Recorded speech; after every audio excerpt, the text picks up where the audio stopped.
Moving on to the coronavirus pandemic. It's the outbreak that's harder to get rid of than the college buddy that's been crashing on your couch. This is not a hotel, Dave! You've got to leave! Yeah, okay, pizza sounds good. I'll be done in about like 30 minutes.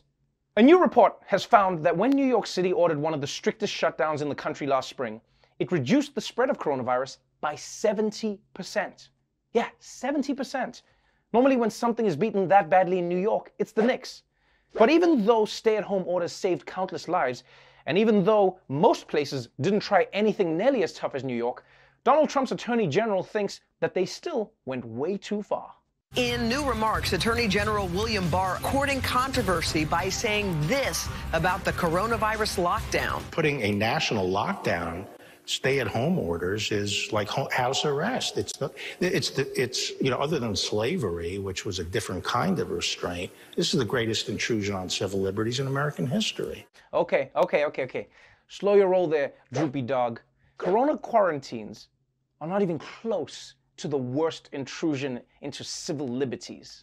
I mean, just off the top of my head, how about Japanese internment camps during World War II? You know, that was like taking a face mask, making it huge, sticking an entire race of people in it, and then saying they can't take it off. Like, just 50 years ago, black people were kicked out of restaurants and they couldn't vote unless they answered a riddle from a sphinx. I could go on, but it's only a 45-minute show. And don't get me wrong, I know that Barr said slavery was worse, but he shouldn't even be mentioning slavery in the same breath as corona shutdowns. Like, I almost wonder why it is that every time Republicans don't like something, they compare it to slavery. Obamacare is like slavery. Paying taxes is like slavery. Like, do they do this at home? Is Barr at home like, God damn it, I wish Harriet Tubman would free me from this Zoom call. Oh, sorry, I thought I was on mute. Sorry, guys. Because look, I know not going to the movies sucked, but Trump supporters weren't exactly out here singing slave spirituals. It would have been funny to see, though. Swing low, sweet Caroline, ha ha ha. Why were we angry? I forgot, 'cause this song makes me happy. But while Bill Barr is trying to make it sound like the lockdowns were the worst thing to ever happen in America, his boss, Donald Trump, is trying to convince everyone that things really haven't been that bad, especially when you don't count half the country.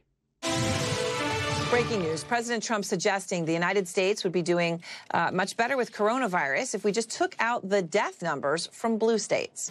If you look at what we've done and all of the lives that we've saved, and I'm going to ask that a graph be put up, and now it's up, and that's despite the fact that the blue states had tremendous death rates. If you take the blue states out, we're at a level that I don't think anybody in the world would be at. Okay, no, guys, no, hold on. Did this dude just try pull the if you eat around the mold, everything's fine move, but with corona deaths? I mean, while we're at it, why don't we just not count the red states too? Then the US has 0 deaths, which is pretty impressive if you ask me. It's truly astounding that a leader would even think of his country in that way.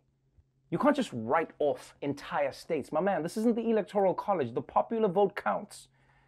And by the way, these comments aren't just embarrassing and unpatriotic and just gross. They're also wrong. Because even if you made the very weird decision to not count deaths from all the blue states, America would still have one of the worst death rates of any country in the world. So even Trump's lies are lies. It's like the inception of lies. Somehow, Trump can't even flatten the curve he's grading himself on.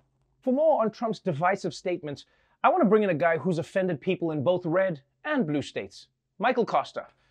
Michael, what do you make of this whole thing, man? Isn't Trump dismissing the deaths in the parts of the country that didn't vote for him shocking?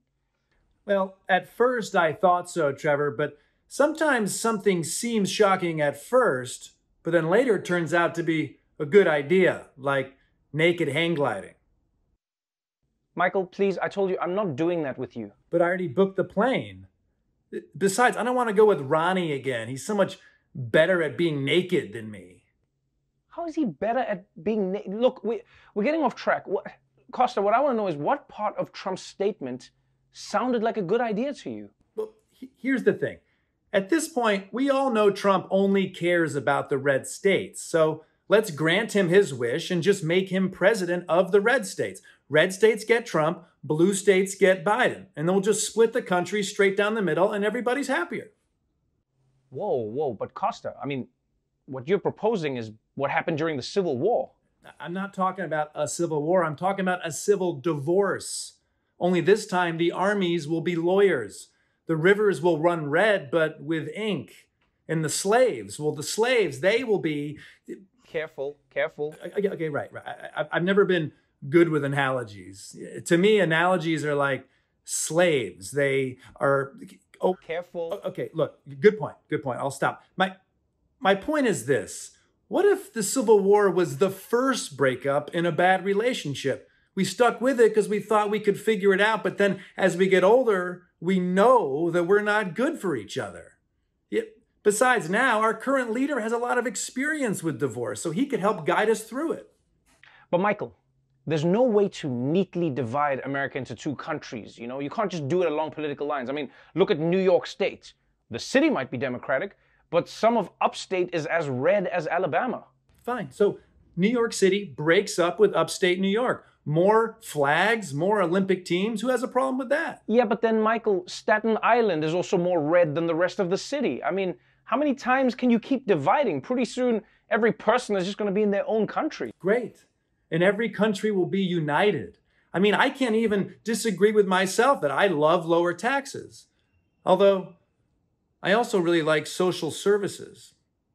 There's only one way to solve this disagreement. Costa, please do not cut yourself in half. Don't interfere with my sovereign business. Unless you want to arrange a summit, we could meet perhaps tomorrow around noon. You know what? Cut yourself in half. I think we can survive it. You just go and do that. The United States of America. One of the biggest clashes between protesters and police this summer was on June 1st, when federal police used tear gas, pepper spray, and batons to clear the park in front of the White House so that President Trump could hold a Bible in front of a church. I want to show people that it doesn't burn my kind like they show in the movies. We can hold it. But as overheated as that response was, we're now finding out that it could have been even hotter. A military whistleblower says federal officials sought to use a heat ray, which makes people's skin feel like it's burning, to deal with protesters outside the White House in June. Major Adam DeMarco told a House committee that a military police officer emailed him seeking an active denial system, also known as heat ray. The officer stated in his email, quote, "The device provides a sensation of intense heat on the surface of the skin." DeMarco says he responded saying the D.C. National Guard did not have the device. God damn, I can't believe this is real life. Federal police wanted to use a heat ray against peaceful protesters outside the White House. At this point, guys, can we admit Trump is essentially a real-life Bond villain? He's already got the golden lair, an Eastern European girl in camo, and a creepy pet. Oh, and by the way, what a crazy way to learn that America's military has a heat ray. This is the same country that can't find money for veterans or healthcare or teachers, but somehow it has a giant microwave gun just lying around, you know, just in case we want to hot pocket the Middle East. And I will say, now that I know America has this weapon, I'm gonna wear that Lady Gaga meat dress to every protest I attend. Yeah, that way I'll be protected from the heat, and I won't have to stress about making dinner. No justice, no peace. A little more well done on this side, please. If you're like me and you still haven't gotten your post-quarantine haircuts, you might want to save the trimmings when you do, because in 150 years, they could make you a lot of money. Some of Abraham Lincoln's hair has raised a whole lot of cash. 2 inches of the 16th president's locks took in more than $81,000 at a weekend auction. They were taken after Mr. Lincoln was assassinated in 1865. The hair came with a telegram about his death. Okay, first of all, what sick bastard saw the president get shot, ran up to him and was like, "Quick, send help!